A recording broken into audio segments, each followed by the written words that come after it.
चीनी और बहुत सारी चीनी। मैं बात कर रहा हूं दोस्त शुगर सेक्टर की। शुगर सेक्टर इतने मेजर बुल रन में रहा है कि इसके अंडर ना काफी सारे स्टॉक्स मल्टी बैगर्स बन चुके हैं। ये बलरामपुर चीनी है, ये श्री रेणुका है, ये EID पैरी है, ये त्रिवेणी इंजीनियरिंग है, ये दालमिया भारत है, ये प्राज इंडस्ट्रीज है। और आज हम समझेंगे सबसे पहले पूरी शुगर इंडस्ट्री को ऑन ओवरऑल बेसिस, फिर बात करेंगे एक दो स्टॉक्स की जो इस इंडस्ट्री में है, सो दैट आपके लिए इजी हो जाए to make a investment decision.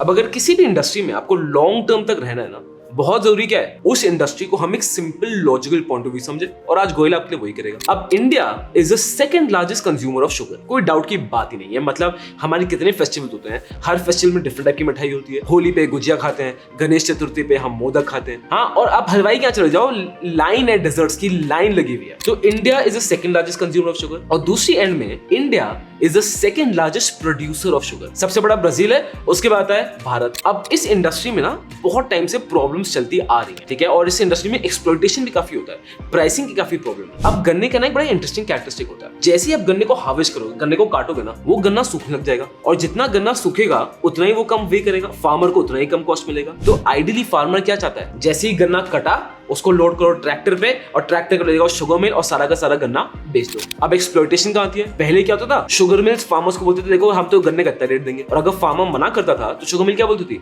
ठीक है मत दो, जाके 500 किलोमीटर दूर किसी और शुगर मिल को भेज दो। उसमें तो फार्मर का ही नुकसान होता, बिकॉज गन्ना और सूखता, ट्रांसपोर्टेशन कॉस्ट और आती। दूसरी प्रॉब्लम ये होती है कि कभी कभी शुगर की बहुत ज्यादा इन्वेंटरी हो जाती है, तो शुगर मिल्स गन्ना नहीं खरीदती। कभी कभी शुगर की प्रोडक्शन कॉस्ट बहुत हाई हो जाती है, कभी बहुत कम हो जाती है। तो इसलिए जो शुगर सेक्टर है ना हमारे देश में हमेशा से सिक्लिकल सेक्टर है, ऊपर गया फिर नीचे आया, फिर ऊपर गया फिर नीचे आया। बट रीसेंट टाइम्स में, और जब मैं रीसेंट टाइम्स बोल रहा हूँ, मेरा मतलब है पिछले 15-20 सालों में भारत सरकार ने शुगर इंडस्ट्री में इतना अच्छा और इतना स्ट्रॉन्ग काम किया है कि अब ये सिक्लिकल सेक्टर नहीं है, अब ये काफी ऑर्गेनाइज हो रहा है। जैसे कि एग्जाम्पल है, एक मिनिमम सेलिंग प्राइस सेट हो गई है कि कोई भी शुगर मिल फार्मर से इससे कम प्राइस में गन्ना खरीद नहीं सकती। इन 2008 ये प्राइस थी 29 रुपीज अ केजी। इन 2019 ये प्राइस हो गई थी 31 रुपीज अ केजी। इससे एडवांटेज क्या मिलता है ना कि जो फार्मर्स की एक्सप्लॉइटेशन है वो रुकती है, तो फार्मर्स गन्ना और उगाएंगे। और इस सेक्टर के लिए एक और बड़ी अच्छी चीज हुई है, एक्सपोर्ट। भारत शुगर एक्सपोर्ट में आ चुका है। अगर मैं स्टेटिस्टिकली देखूंगा, इंडिया ना second largest exporter of sugar है। इन 2021-22 इंडिया ने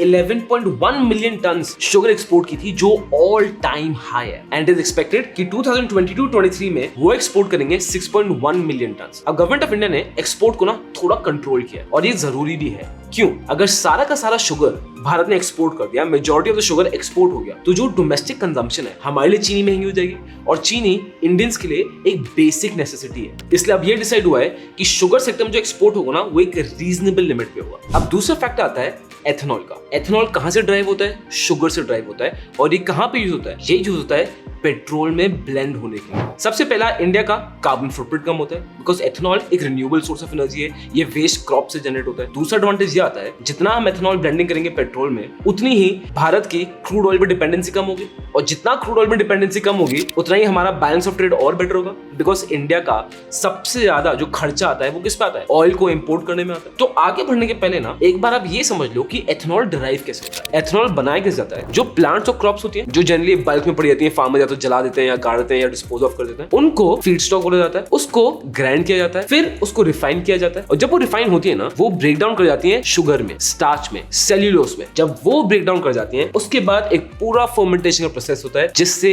एथेनॉल डिराइव होता है। और एथेनॉल का यूज केस ना विद टाइम से बढ़ना ही है। अगर आपने मेरी G20 वाली वीडियो देखी थी तो उसमें ये भी था कि कैसे G20 मेंबर्स के सामने एथेनॉल की यूजेज को प्रमोट किया गया था। ग्लोबल बायोफ्यूल अलायंस को सारी G20 के सामने एक बहुत स्ट्रॉन्ग रिकॉग्निशन मिला, और G20 मेंबर्स ने रिकॉग्नाइज भी किया है कि वर्ल्ड वाइड जो रिन्यूएबल एनर्जी कैपेसिटी है by 2030 has to be triple. तो एथेनॉल उसमें एक बहुत मेजर रोल प्ले करता है। But in all fairness, Bharat ethanol को लेके सीरियस सिर्फ G20 में नहीं हुआ है। भारत पहले से ही एथेनॉल को लेके सीरियस था, स्पेसिफिकली आफ्टर 2018। हमारा सिंपल ऑब्जेक्टिव था कि नवंबर 2022 तक हम पेट्रोल में 10% एथेनॉल ब्लेंड कर दें, और इतना इसमें अच्छा काम हुआ है। जो भी ऑयल मार्केटिंग कंपनीज थी, OMCs जिसको बोलते हैं, उन्होंने वो पहले ही अचीव कर लिया, जहां पे जो एवरेज ब्लेंडिंग पेट्रोल से हो रही ना ऑन द ओवरऑल कंट्री, वो 10% ऑलरेडी हो रही है। इसके बाद इंडिया का टारगेट क्या था, बाय 2030 हम 20% एथेनॉल ब्लेंड करेंगे पेट्रोल के साथ। और अगेन काम इतना अच्छा हुआ हुआ है कि अब इसको प्रीपोन कर दिया है कि ये टारगेट 2030 तक नहीं,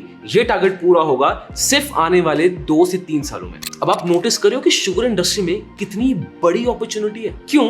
बिकॉज सबसे पहला हमारी डोमेस्टिक डिमांड बहुत ज्यादा है, और अगर शुगर एक्सेस में बच गई, जो पहले बच जाती थी, वो एथेनॉल के लिए यूज होगा, वो ग्लोबल एक्सपोर्ट के लिए यूज होगा, because of which sugar sector ने बहुत अच्छा परफॉर्म किया है। और बहुत रिपोर्ट्स यही बोल रही हैं कि शुगर सेक्टर आने वाले टाइम पे भी अच्छा परफॉर्म करता ही जाएगा। अब इसी में थोड़ा और जूम इन करते हैं और अभी करंट सिनेरियो की बात करते हैं। करंट सिचुएशन ये है कि वर्ल्ड वाइड इज एक्सपेक्टेड कि शुगर की शॉर्टेज होने वाली है, बिकॉज इंडिया की प्रोडक्शन कम हो गई शुगर की। India second largest exporter of sugar है। अगर यहाँ पे शुगर की प्रोडक्शन कम होगी तो वर्ल्ड वाइड तो प्रॉब्लम आएगी। वर्ल्ड वाइड शुगर की prices are expected to increase, और इसका रीजन बड़ा सिंपल है। August 2023 has been the driest month, ठीक है। यहाँ पे रेनफॉल भी बहुत कम हुई है और 50% से बिलो रेनफॉल हुई है in states like Maharashtra and Karnataka, जहां शुगर केन का मेजर रेलेवेंस है। अब सिंपल लॉजिक क्या बोलता है? अब because of this sugar cane कम प्रोड्यूस होगा, शुगर केन कम प्रोड्यूस होगा तो इंडिया एक्सपोर्ट भी कम करेगा, बिकॉज प्राइमरली इंडिया शुगर कहाँ यूज करेगा? डोमेस्टिक मार्केट में,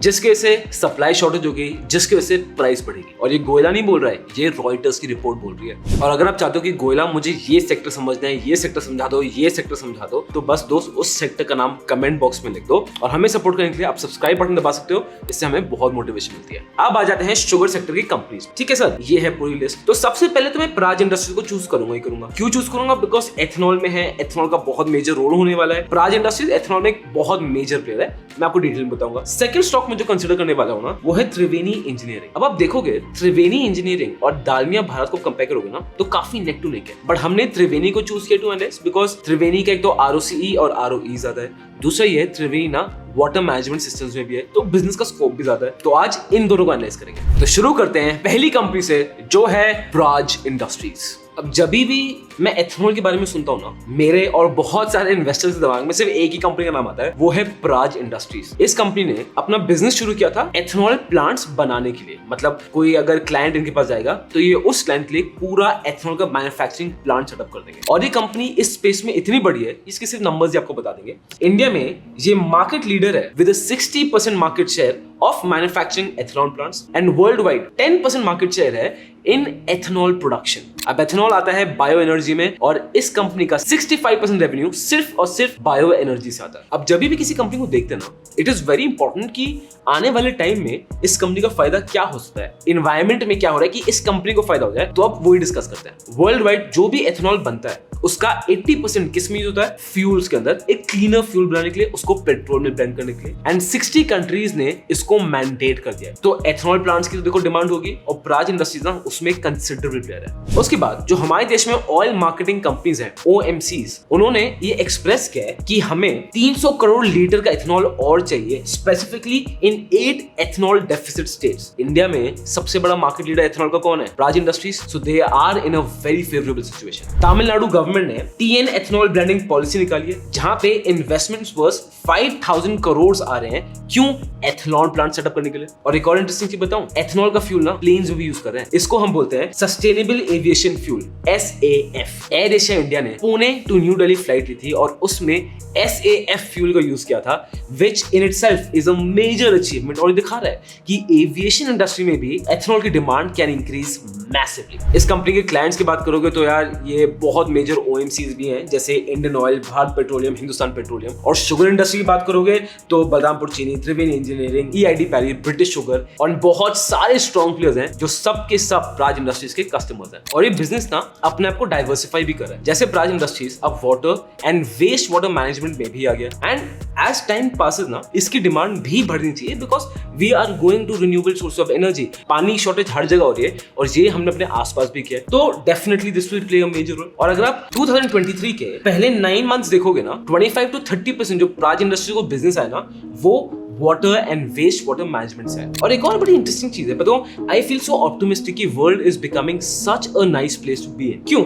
एक इनका इनोवेशन है, वो है of rice straw based plants. अब राइस स्ट्रॉ आपने वो आपको चावल के खेत है ना, तो जब चावल के ग्रेन्स निकालते हैं तो क्या बच जाता है, राइस स्ट्रॉ, जो डंडी बचे उसको राइस स्ट्रॉ बोलते हैं। इस राइस स्ट्रॉ का पूरा प्लांट बन रहा है और ये प्लांट बना है फॉर HPCL, जो अभी भी थोड़ा कमेंसमेंट की स्टेज में ही है। बट इस प्लांट से जो राइस स्ट्रॉज है ना, उससे आपका बायोगैस निकल सकता है और बायोगैस को हम फ्यूल की तरह यूज करते हैं। उसके बहुत सारे यूज केस है। Just imagine this, rice straws जो वेस्ट मटेरियल है जिसका कुछ है ही नहीं, वो यूज होगा टू जनरेट बायोगैस।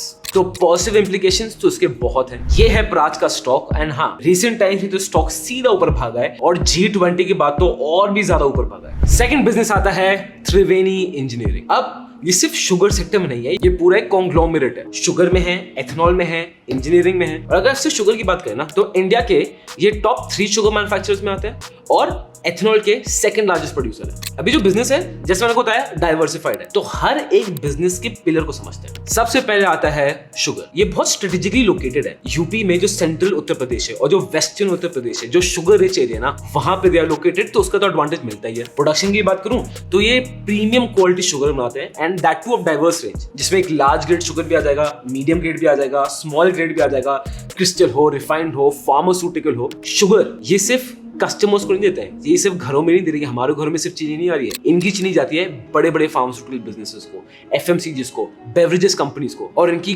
बहुत स्ट्रॉन्ग प्रेजेंस है इन द शुगर मार्केट। और होस्ट है इनकी ब्रांड, आपने भी शायद सुनी हो, शगुन। इनकी बिजनेस का दूसरा पार्ट आता है अल्कोहल। इसमें क्या आएगा, एथेनॉल आ जाएगा, फिर एक्स्ट्रा न्यूट्रल अल्कोहल आ जाएगा। थर्ड पार्ट बिजनेस का आता है वाटर सॉल्यूशंस, जिसमें वही राज इंडस्ट्रीज था, ये बिजनेस भी वाटर ट्रीटमेंट में, सीवेज ट्रीटमेंट हो या पानी को रिसाइकिल करना हो, और ये वर्ल्ड क्लास सॉल्यूशंस प्रोवाइड करते हैं और वो भी at a very comparative cost. अब वाटर मैनेजमेंट में इनका एक और जो बड़ा टारगेट है और ये एम्बिशियस है उसके लिए, कि ये इंटरनेशनल मार्केट में आना चाहते हैं। एज ऑफ नाउ अगर मैं इंटरनेशनल मार्केट की पोर्टफोलियो की बात करूंगा तो ये मालदीव्स और बांग्लादेश में सक्सेसफुल प्रोजेक्ट्स कर चुके हैं। डोमेस्टिक मार्केट में तो देखो वाटर मैनेजमेंट की डिमांड तो बढ़ती ही जाएगी, बट ये इंटरनेशनल में भी ट्राई कर रहे हैं। पर उसके पहले ना ये जरूर सुन, अब हो सकता है ये वीडियो देख के आप बड़े मोटिवेट हो जाओ और आप इन स्टॉक्स को खरीद लो, but honestly I am telling you, इसमें आप प्रॉफिट कभी नहीं कमा पाओगे। It is very important for you कि आप स्टॉक को खुद रिसर्च करो, क्योंकि आप खुद रिसर्च करोगे, खुद समझोगे, आपको कन्विक्शन आएगी, आप इस स्टॉक को होल्ड कर पाओगे, वरना कुछ भी फायदा नहीं है। तो गोयला आपसे रिक्वेस्ट कर रहा है, कमेंट बॉक्स में लिखो आई प्रॉमिस, लिखो आई प्रॉमिस, ये दिखाने के लिए कि आप खुद रिसर्च करोगे, खुद एफर्ट लोगे, तभी किसी भी स्टॉक में इन्वेस्ट करने का सोचोगे। और अगर इसमें आपको गोयला की मदद चाहिए, मेरा एक पूरा फ्री मास्टर क्लास है जहां मैं आपको बताता हूं एक सिंपल तरीके से हाउ टू सिलेक्ट स्टॉक्स। अगर उस पर रजिस्टर करना है तो लिंक डिस्क्रिप्शन में है, और आई प्रॉमिस जरूर लिखना, बिकॉज एक बार कमेंट करोगे ना, आपकी सिंसियरिटी दिखती है। शुगर हो गया, अल्कोहल हो गया, वाटर ट्रीटमेंट हो गया। अब आते हैं इनके इंजीनियरिंग साइड के बिजनेस में, जहां पे सबसे पहले आता है पावर ट्रांसमिशन बिजनेस। यहाँ पे ये मल्टी स्टेज गियर ड्राइवर्स बनाते हैं, सिंगल इनपुट के, मल्टीपल आउटपुट्स के, जहां पे ये हाई स्पीड गियर्स बनाते हैं अप टू 70 मेगावाट्स, जो रोटेट करते हैं एट 70,000 रोटेशंस पर मिनट। और यहीं से सही बात है, इनके बिजनेस का फाइनल पार्ट जो है डिफेंस, बिकॉज जो ये गियर्स बनाते हैं ना, ये नेवी में काम आते हैं और डिफेंस प्रोडक्ट्स में काम आते हैं। और डिफेंस सेक्टर पे गोला ने वीडियो बनाई थी ऑलरेडी कि डिफेंस सेक्टर खुद बहुत स्ट्रॉन्ग हो रहा है, बिकॉज गवर्नमेंट उसको भी बैक कर रही है। अगर फाइनेंशियल को देखें ऑन अ क्वार्टरली बेसिस, तो जिनका रेवेन्यू है वो 77% से बढ़ गया, प्रॉफिट बिफोर टैक्सेशन 109.8% से बढ़ गई है, and it is showing a strong growth. Company all time high levels के पास है और रेजिस्टेंस तोड़ दी तो company technically is on bullish phase. और मैं आपको रेकमेंड करूंगा एक बार शुगर सेक्टर से ना डिफेंस सेक्टर को भी समझ लो, इट इज एक्सट्रीमली स्ट्रॉन्ग। ये रही वो video. This content is only for education purposes. We do not provide any buy or sell recommendations. Please do your own research before making an investment decision. All the companies mentioned in the content have no association with us until mentioned otherwise in the video itself.